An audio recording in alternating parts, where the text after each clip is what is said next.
चलो मित्रों આપણે સ્વાધ્યાય 13.1 નો પહેલો દાખલો જોઈએ કે એક ફેરીઓ ડઝનના ₹32 ના દરે ચીકુ ખરીદે છે અને ડઝનના ₹40 ના દરે વેચે છે તો તેને કેટલા ટકા નફો થાય।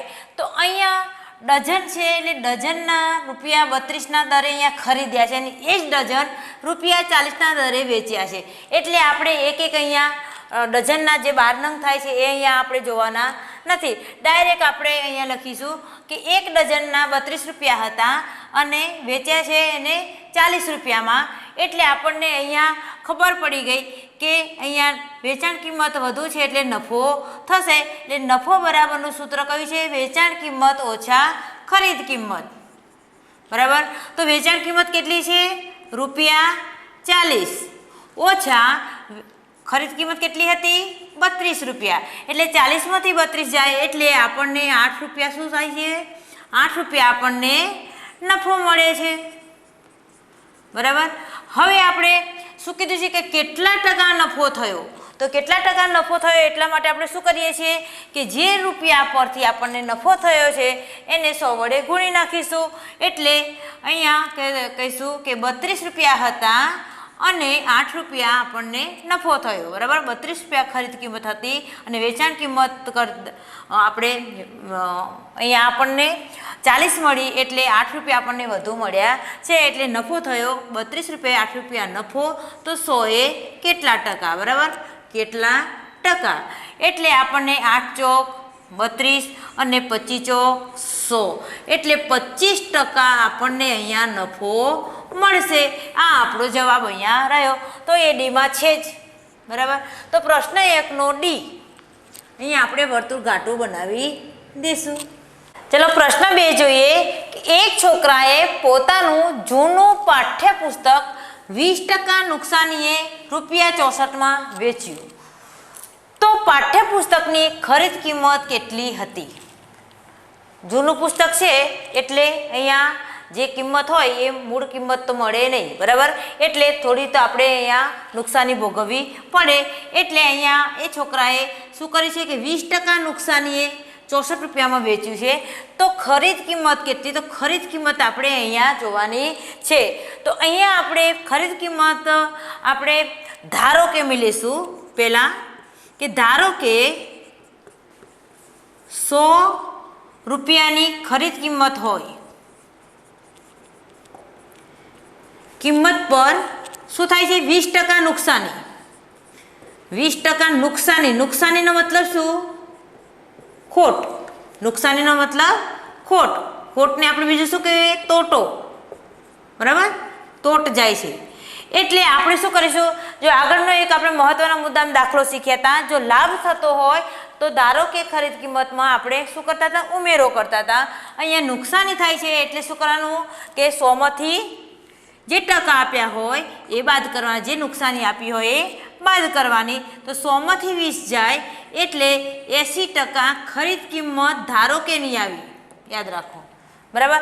हवे आपणे अहींया एवुं पद मूकीशुं कि 80 नी खरीद किंमत हती अने केटलामां वेच्युं छे ने 64 वेच्युं कि 80 नी खरीद किंमत हती तो 64 वेच्युं तो 100 ए केटला शून्य आ शून्य गयुं 8 8 64 तो 10 8 ₹80 तमारी जे खरीद किंमत अहींया शोधवानी छे ए हवे आवी।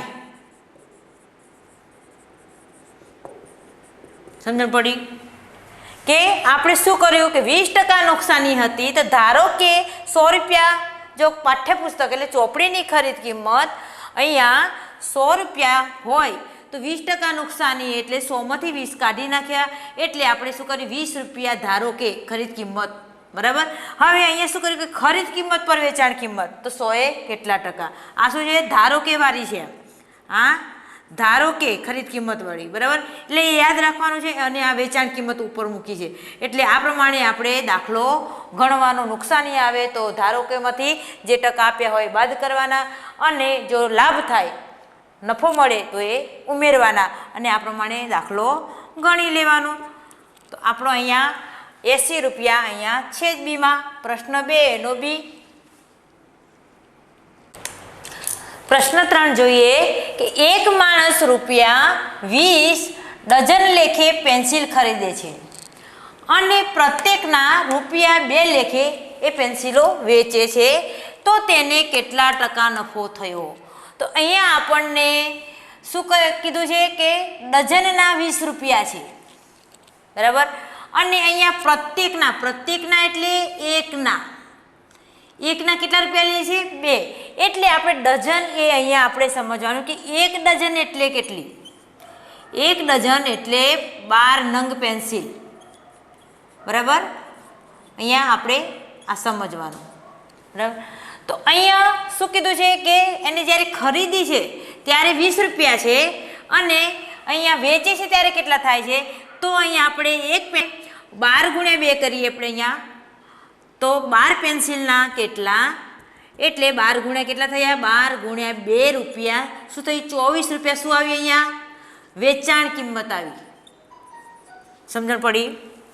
અહીંયા શું આવ્યું કે એક પેન્સિલના કેટલા છે? ₹2. તો 12 પેન્સિલ એને વેચી એટલે એને 12 × 2 કરેલ ₹24 શું મળ્યું? એને વેચાણ કિંમત મળી. હવે ખરીદી હતી કેટલી? તો ₹20 શું હતું? તો અહીંયા ₹20 શું છે? ખરીદ કિંમત, બરાબર. એટલે આપણને ખબર પડે છે કે ₹24 અને ₹20, તો વધુ કોણ છે? વેચાણ કિંમત. તો વેચાણ કિંમત વધુ હોય તો આપણને શું મળે? નફો મળે, બરાબર. નફો એટલે વેચાણ કિંમત ઓછા ખરીદ કિંમત. તો વેચાણ કિંમત કેટલી છે? ₹24 અને ખરીદ કિંમત કેટલી છે? ₹20, બરાબર. તો 24માંથી 20 જાય એટલે ₹4 શું થયું આપણને? ₹4 અહીંયા આપણને નફો થયો, બરાબર. આપણને ખબર પડી ગઈ કે 12 × 2 ₹24 મળશે. અહીંયા 12 પેન્સિલના 20 છે એટલે 24માંથી 20 જાય એટલે ₹4 આપણને નફો થયો, બરાબર. એટલે અહીંયા આપણે શું કરીશું? હવે શું કીધું છે કે કેટલા ટકા? તો આપણને અહીંયા ₹20ની પેન્સિલ હતી અને ₹4 વધુ મળ્યા. વેચાણ કિંમત આપણને વધુ હોવાથી અહીંયા ₹4 નફો મળ્યો છે. તો 100 કેટલા ટકા? બરાબર. તો અહીંયા 20 × 5 100, તો 5 ચોક 20% અહીંયા આપણને નફો મળ્યો છે. બસ અહીંયા આપણો જવાબ આવી ગયો. તો અહીંયા વિકલ્પમાં છે જ ડી વિકલ્પમાં પ્રશ્ન 3 એનો ડી. ચલો પ્રશ્ન 4 જોઈએ. એક વસ્તુ ₹750માં વેચવાથી એક માણસને 20% નફો થયો, તો તે વસ્તુની મૂળ કિંમત કેટલી હશે? મૂળ કિંમત એટલે ખરીદ કિંમત, બરાબર. તો વળી આપણે ખરીદ કિંમત શોધવાની અહીંયા આવી છે ને અહીંયા શું કીધું છે કે 20% નફો થયો છે. તો શું કરવાનું છે કે નફો થાય તો શું કરવાનું છે કે ધારો કે આપણે ખરીદ કિંમત લઈ અને 20% નફો છે એટલે ઉમેરી દેવાના છે. તો અહીંયા આપણે લખીશું કે ધારો કે ખરીદ કિંમત 100, એમાં 20% નફો ઉમેરી દીધો એટલે કેટલા થઈ ગયા? ₹120 આપણી ખરીદ કિંમત ધારો કે એની આવી. હવે આપણે શું કરીએ છીએ કે ₹120 ખરીદ કિંમત આવી, એમાં આપણે કેટલાય વેચીએ છીએ?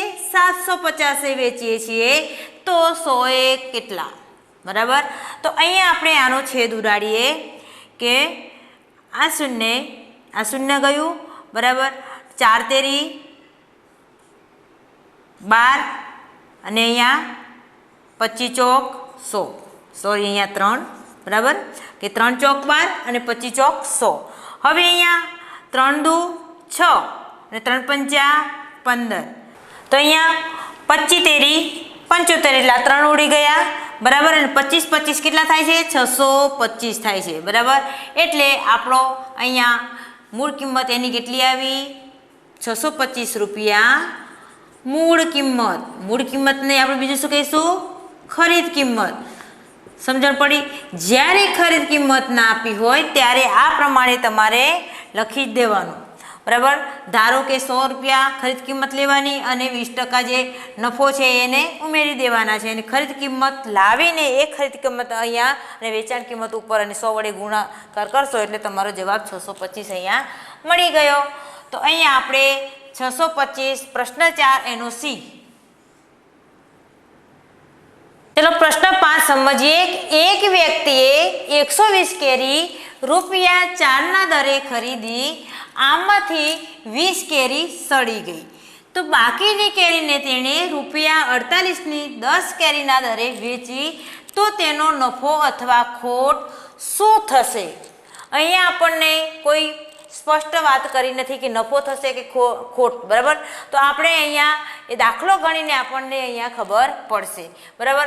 હવે શું કીધું છે કે 120 કેરી લીધી છે અને 4ના દરે, એટલે એક કેરીના કેટલા છે? એક કેરીના 4 છે, તો 120 કેરીના કેટલા થયા? એટલે 12 ચોક 48, એટલે 480 રૂપિયા શું થયું? ખરીદ કિંમત થઈ, બરાબર? તો આપણને અહીંયા ખબર પડી ગઈ કે 120 કેરીના કેટલા રૂપિયા થયા? અહીંયા કે એક કેરીના 4, તો 120 કેરીના કેટલા? તો 480 રૂપિયા ખરીદ કિંમત થઈ. હવે શું કીધું છે કે 120 કેરી હતી, 120 કેરીમાંથી 20 કેરી સડી ગઈ છે. 120 કેરીમાંથી 20 કેરી સડી ગઈ, તો એને તો શું થયું ભાઈ? કેરી ઓછી થઈ ગઈ ને. તો અહીંયા એને બાદ કરીશું, તો હવે કેટલી કેરી રહી? એને આટલી કેરી બાકી રહી. કેરી હવે વેચવાની થઈ, બરાબર? હવે તો એને 120 કેરી ના રહી, કેટલી થઈ? એની પાસે કેટલી રહી? 100 કેરી રહી. સમજણ પડી કે 120 કેરીમાંથી હવે 20 કેરી સડી ગઈ, એટલે એની પાસે 100 કેરી વેચવાની થઈ. એટલે હવે આપણે શું કરીશું? હવે એને કીધું છે કે તેણે પછી શું કર્યું છે કે 48ની 10 એવા કેરી, એટલે 48 રૂપિયાની 10 કેરી એમ એને એ પ્રમાણે વેચી છે. એટલે અહીંયા 100 કેરીના શું કર્યા છે? એને 10 ભાગ કરી નાખ્યા, એટલે 10નો 1 ભાગ, બરાબર? 10નો ભાગ, બરાબર? હવે શું કર્યું કે અહીંયા 10 કેરીનો 1 ભાગ થયો, બરાબર?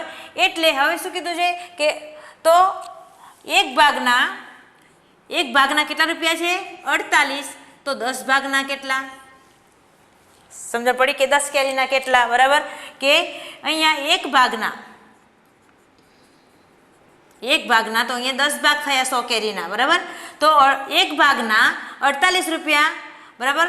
તો 10 ભાગના કેટલા? તો અહીંયા 48 દાન 480 રૂપિયા વેચાણ કિંમત થઈ. તો અહીંયા આપણને જ્યારે ખરીદ કિંમત પણ કેટલી આવી? 480 રૂપિયા, અને વેચાણ કિંમત પણ કેટલી આવી? 480 રૂપિયા. અહીંયા કેરી કેટલી હતી? 120 હતી, તો એનો અહીંયા જે 4ના દરે અહીંયા વેચવાની હતી, એટલે એને ઓછા રૂપિયા મળ્યા છે, બરાબર? અહીંયા કેરીનો ભાવ અહીંયા ઓછો રાખ્યો છે, તો પણ એને 480 રૂપિયા મળ્યા છે. ને અહીંયા એને વધારી દીધા, કેરી ઓછી હતી તો શું કર્યું? એને રૂપિયા વધારી દીધા, એટલે એને 480 મળ્યા. એટલે ખરીદ કિંમત, અને અહીંયા આપણે લખીશું કે ખરીદ કિંમત અને વેચાણ કિંમત કેવી છે? સરખી છે. તો સરખી હોવાથી શું થશે? નફો નહીં કે ખોટ નહીં. શું આવશે? નફો નહીં કે ખોટ નહીં. આવો ધંધો કરાય ના કરાય? કેમ કે એટલા ને એટલા રૂપિયા મળ્યા, તો પછી બીજે દિવસ આપણે મૂડી હોય તો બીજી વસ્તુ લાવી શકીએ. તો આપણે જ્યારે કોઈ પણ ધંધો કરીએ તો આપણને થોડો નફો થાય, ફાયદો થાય એવો ધંધો કરવો જોઈએ. એટલે વેચાણ કિંમતમાં થોડા આપણને રૂપિયા વધુ મળવા જોઈએ, બરાબર? એટલે આપણને અહીંયા ભલે કેરી ઓછી હતી તો રૂપિયા વધારી દીધા, એટલે વેચાણ કિંમત અહીંયા એ પ્રમાણેની મળી. એટલે 480 સરખા છે. એટલે પ્રશ્ન 5નો અહીંયા સી. પ્રશ્ન 6 જોઈએ કે એક શર્ટ 25% નફામાં વેચવાથી રૂપિયા 2500 મળે છે, તો તે શર્ટની ખરીદ કિંમત કેટલી હશે? તો વળી અહીંયા આપણને ખરીદ કિંમત શોધવાની છે. તો આપણે જે જોઈએ છીએ કે ધારો કે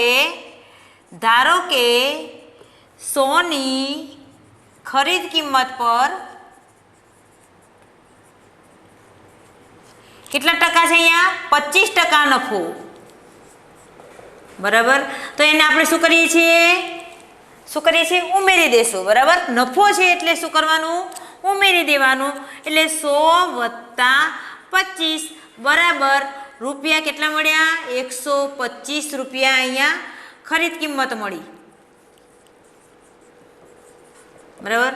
આપણે અહીંયા એક આશરે ધારો કે લીધી.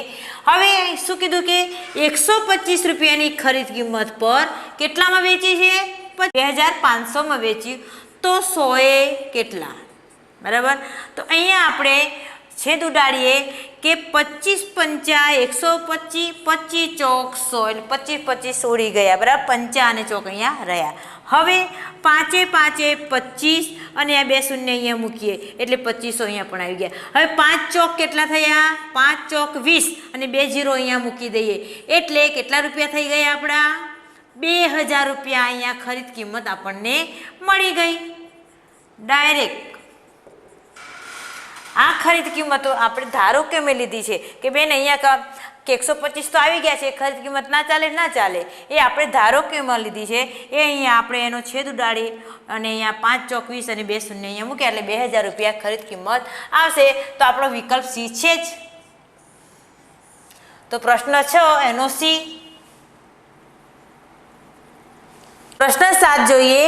એક વ્યક્તિ રૂપિયા 10ની 2 લેખે કેટલીક નારંગી ખરીદી અને રૂપિયા 18ની 3 લેખે વેચી, બરાબર.